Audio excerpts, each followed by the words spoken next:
That's fine. So when we should go for an interface in Java? When we have multiple solutions to solve the same problem, then we should go for the interfaces. Okay, for example, suppose I am having a RBI interface, and RBI interface is having like calculate interest method. So and I am having the number of child bank like SBI Bank, Union Bank and Maharashtra Bank. They are implementing that interfaces. Okay, now like suppose RBI is implementing the another logic, like some new features added, so new method is added there. So what it will do, suppose RBI want to compulsory to implement that logic to follow that rules to all the banks. So of course in that RBI interface we will add a method, then all the classes will show the error because it is having a 100% abstraction. Okay, so then we will implement that logic. Means what we can say, suppose I am having a particular problem and we need some all these other solutions. Okay, like suppose if that interface is implemented by the SBI, so of course that interest will be calculated as per their criteria. This interface is implemented by the Union Bank, so interest will be calculated by their criteria. So means we can say that when we have multiple solutions to solve the same problem, then we should go for the interfaces. Next is in interfaces we are having the 100% abstraction. What is mean by 100% abstraction?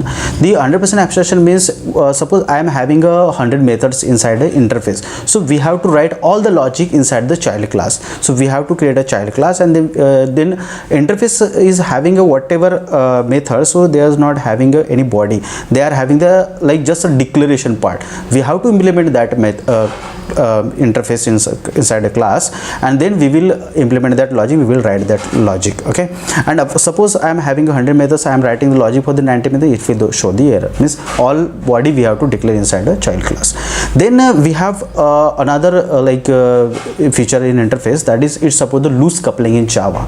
Okay, what is my loose coupling? When we are not depending on the features. Okay, so it is provide the accessibility, flexibility to anyone can inherit that class and inherit that interface and provide the other features. Like for example, Java has given the facility in the SQL package. Okay, so like Microsoft can extend the features of the Java and can write the logic for his own driver, can create the own driver.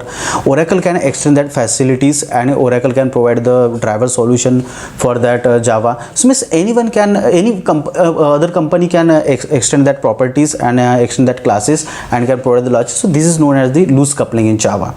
Then we have in interfaces, like we cannot create the object of the interfaces in Java, but we can create the variables in Java.